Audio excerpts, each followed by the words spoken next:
Bonjour.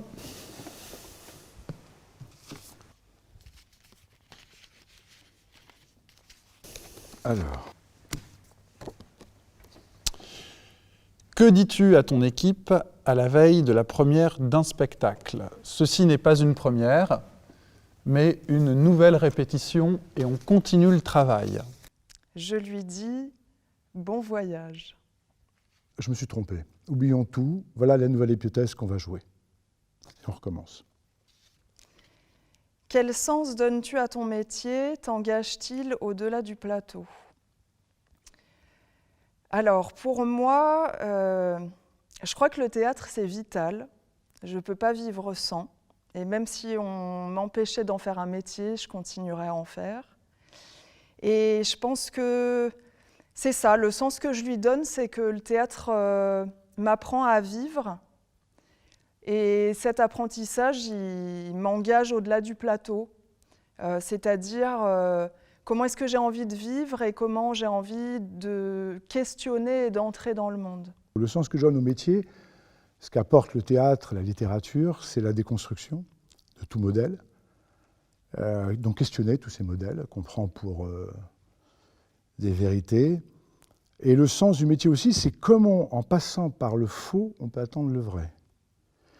Et qu'est-ce qui l'engage au-delà du plateau? Toutes les questions de société. Alors bien sûr qu'il y a un côté passeur, bien sûr qu'il y a un côté passeur d'histoire. Dans la compagnie, on travaille sur des romans. C'est des matériaux non théâtraux. Et c'est vrai que le théâtre permet d'avoir un abord, peut-être pas plus facile, mais différent et plus vivant à la littérature. Donc moi, c'est ça un peu le sens que je donnerais à mon métier, c'est-à-dire ouvrir des œuvres auprès d'un public, n'importe quel public qui n'aurait peut-être pas eu accès à ces œuvres, des romans peut-être dits compliqués et qui en fait par le jeu deviennent des sortes de machines à rire, à jouir même parfois. Donc voilà, c'est ça pour moi le sens du métier, et en espérant que ça fasse pétiller les yeux et éveiller les esprits. Et bien sûr, ça engage au-delà du plateau. Parce que du coup, les dynamiques de texte qu'on espère comme ça révéler par le jeu, ça rend attentif à la construction de tous les discours qu'on rencontre. Et Dieu sait qu'on en rencontre, de la part des institutions, des politiques, etc. Et quand on a l'habitude de jouer avec le langage, c'est des préoccupations qui accompagnent tout le temps, qui changent, je pense, le rapport aux autres.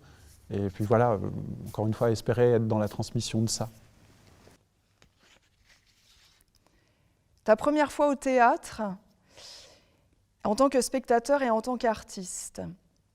Alors, en tant que spectateur, je ne me souviens plus du texte, de quel spectacle il s'agissait, mais c'était mon enfance, j'étais à l'école. Et on a vu un spectacle qui se jouait à l'école. Je me souviens juste que c'était un homme seul au plateau qui collectait les rêves sur des mouchoirs en tissu et qui accrochait les tissus sur un fil de linge. Et en tant qu'artiste, je ne peux pas dire, mais ma première fois à m'exposer devant des gens, ça m'évoque aussi mon enfance. Je devais avoir 3 ans et j'étais sur un bateau de croisière quelque part en Égypte. J'étais déguisée en égyptienne et j'ai chanté allez crocos, allez crocodiles, sur les bords du Nil, ils sont partis, n'en parlons plus. C'est mon premier souvenir. En tant que spectateur, le Lac des Cygnes, mis en scène par Béjart, avec son danseur, avec Patrick Dupont. Ça, c'est mon premier plaisir de spectateur. Et en tant qu'artiste, c'est le théâtre amateur, c'est là d'où je viens, où j'interprétais le messager dans Antigone, où le messager raconte comment Antigone s'est pendue au fil de sa ceinture. Alors, en tant que spectateur, c'était ici même, enfin à Clermont-Ferrand, pas à la Cour. Et c'était, alors la date je ne sais plus, mais on pourrait la retrouver, c'était au moment où Declan Donnellan était venu pour sa mise en scène du Cid, donc Corneille. Et je me rappelle des costumes militaires contemporains et de cet acteur noir qui jouait Rodrigue, ce qui était, ce qui changeait complètement le sens et ce qui était plein d'esprit. Parce que Rodrigue s'attaque notamment aux morts, et là on avait un tout autre sens qui était donné. Et en tant qu'artiste, alors mes premiers pas sur le plateau, je devais avoir une douzaine d'années, et c'était une mise en scène pour un lycée. Je connaissais l'enseignant qui s'occupait d'une classe de lycée comme ça et qui montait Antigone de Jean Anouilh, et je jouais le petit page, puisque j'étais plus jeune, j'avais 5 répliques, je devais dire oui crayon, non crayon, il est 11 heures, il faut partir monsieur, voilà, c'est quelque chose comme ça. Ce qui m'inquiète le plus aujourd'hui, ce serait la disparition de la poésie, de l'illusion. Ce qui m'inquiète, c'est la perte de dialogue, c'est le formatage, qu'on devienne un peu des applications, c'est-à-dire que en fait, le monde qu'on a envie de construire, les lois qu'on a envie de créer pour vivre ensemble, qu'elles ne se fassent plus, peut-être qu'elles ne se sont jamais faites comme ça d'ailleurs, mais en tout cas en dialogue entre les gens, entre les différents corps de métier, les différents corps sociaux, et je crois que c'est ce qui m'inquiète beaucoup, et je pense qu'on en a besoin aujourd'hui. Ce qui m'inquiéterait le plus aujourd'hui, c'est à la fois, je crois, quelque chose de à la fois personnel et social. Ça serait de ne plus arriver à me faire comprendre et à comprendre les autres, et peut-être en particulier la jeunesse, dans le sens où, selon les époques où on est né, on n'est pas forcément, c'est évident, on n'est pas dans le même monde, pas avec le même système de valeurs, et quand même notre travail et notre vie à nous, c'est d'arriver à préserver de l'échange humain. Et la vie allant de plus en plus vite, je trouve, étant de plus en plus basée sur des automatismes, c'est vrai que j'aurais peur de perdre... moi qui ai le goût du double sens avec les textes, de plus pouvoir transmettre ce goût-là, notamment aux jeunes esprits. Voilà, ça serait ma crainte principale, cette incompréhension-là. D'où vient ton désir de théâtre ? Alors là aussi, c'est des questions qui ramènent beaucoup à l'enfance, je trouve. Mon désir de théâtre, il vient sans aucun doute des pièces radiophoniques que j'écoutais quand j'étais petit, quand je tombais dessus par hasard, sur la radio de mes parents parfois. Et de là est venu un goût pour les livres cassettes, des boîtes en plastique comme ça, avec d'un côté une cassette et de l'autre côté le roman. Donc c'était déjà un rapport à la littérature, un truc assez intime. J'avais un petit baladeur, je me souviens, je me le mettais sur les oreilles et puis je partais comme ça dans Peter Pan ou dans Barberousse, ou dans des choses comme ça. Et ça a été le premier rapport à un texte qui n'est pas seulement lu, porté par une voix. Donc c'était le début de l'incarnation, avec en plus ce truc magique de la voix que, en fait, ça préserve le fait que tu peux tout inventer dans ta tête, quoi. Donc c'est là qu'a commencé la machine acteur et la machine mise en scène, quoi, avec ces textes qui faisaient rêver par la voix, qui était aussi un outil de transmission. Je crois qu'il y a 2 choses. Mon désir est venu en tant que spectatrice. Quand j'allais au théâtre, j'étais complètement fascinée par l'illusion que ça procurait. Et la deuxième chose, quand j'ai eu envie de faire du théâtre, je crois que c'est parce que ça me permettait de rentrer en communication avec les autres. C'était comme ça que j'arrivais à rentrer en relation avec un groupe. Mon désir de théâtre, il vient de ma première expérience avec le collectif.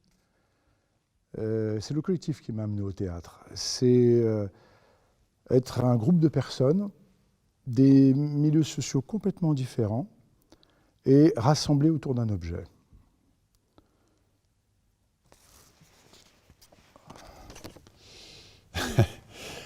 L'autre métier dont tu te sens le plus proche, eh bien, je crois que ce serait cuisinier. Parce que c'est l'habitude de mélanger les corps de métier, les textes, mais vraiment, je crois que si j'avais pas été metteur en scène, ouais, ça serait grand chef, quoi, carrément.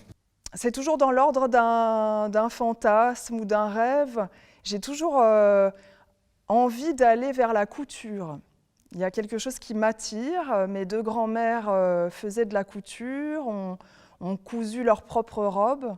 Et je crois que si j'avais fait autre chose, je serais peut-être allée vers voilà, costumière ou créer des vêtements. Alors, soit le chef d'État, ou peut-être, je sais pas, le charpentier, je sais pas comment on appelle ça, celui qui travaille, le métallier, l'artisan. Un père, une mère tutélaire dans ce métier. Oui,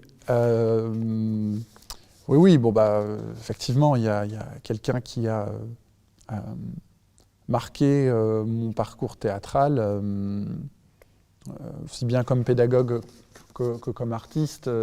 C'est Anatoly Vassiliev, voilà, dont j'ai été l'élève.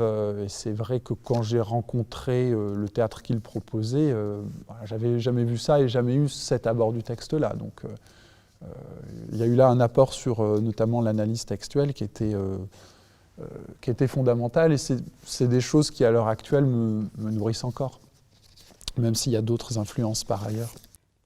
Pendant pas mal d'années, j'étais très fascinée par le metteur en scène italien Romeo Castellucci, et le metteur en scène qui m'accompagne aussi beaucoup, c'est Christian Lupa, polonais. Oui.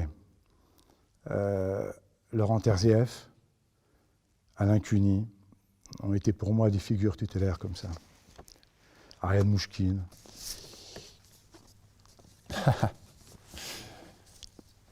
Pour toi, l'inspiration, c'est quoi? Est-ce qu'on peut la bousculer? Ouais. Alors, je trouve très bizarre cette question. Parce que quand je la lis, je fais le lien entre deux mots, inspiration et bousculer. Alors je me dis, ouais, alors si l'inspiration existe, c'est quelque chose qui doit sacrément bousculer. Donc bousculer l'inspiration, ça reviendrait peut-être plutôt à la cadrer un petit peu, à essayer de capter ça, voilà, cette énergie qui arrive à un moment donné.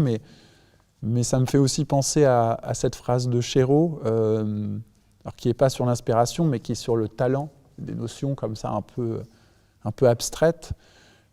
Chéreau disait donc que le talent, ça n'existait pas, qu'il n'y avait que le travail. Donc, voilà, ce serait ma réponse à cette question-là. Pour moi, je crois que c'est un moment où se font des interconnexions et des correspondances. C'est-à-dire qu'on cherche autour d'un texte, on collecte des images, des sons, des tableaux, on cherche et puis tout à coup, il y a une connexion qui se fait, qui n'était pas forcément prévue, et sur le plateau, on arrive à tout mettre ensemble. Je ne m'occupe pas de l'inspiration, en fait. L'inspiration, je m'occupe de tout sauf de l'inspiration. L'inspiration, c'est ce qui arrive quand tout le reste a été fait. Le texte qui ne te quitte jamais, un livre de chevet s'il en est un. Moi, ça fait 5-6 ans à peu près que le texte qui m'accompagne, c'est un texte d'une auteure autrichienne qui s'appelle Malina. Enfin, ça, c'est le titre du roman. Et l'auteur s'appelle Inbor Bachmann. 100 ans de solitude. Cette question toujours de réinventer le monde. Le procès de Franz Kafka, qui est un texte avec lequel j'ai eu un rapport très intime et très profond, puisque c'est le premier texte qu'on a monté dans la compagnie, ici en 2012 maintenant. Voilà, c'était le premier spectacle. Donc on l'a trituré dans tous les sens et aujourd'hui c'est lui encore qui me triture toujours à l'heure actuelle. Le procès.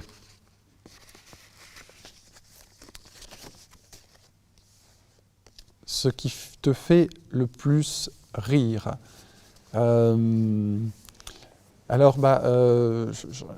raconte une mini anecdote. Je me souviens d'amis au conservatoire de Clermont-Ferrand qui passaient des scènes de Racine, donc des scènes tragiques. Et je suis passé les voir répéter, j'étais seul dans la salle et il y a des choses qui m'ont fait énormément rire.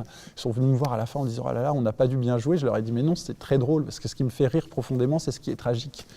C'est que quand les circonstances les plus terribles s'amoncellent sur le dos d'un personnage à un tel point que c'est tellement insupportable que ça peut provoquer beaucoup plus le rire que les larmes, quoi. Mais en général, ça a développé chez moi un certain goût de l'absurde, tant pour le théâtre que dans la vie. Le ridicule, bien sûr. Toute exagération, toute vanité, voilà, le ridicule humain. C'est le décalage.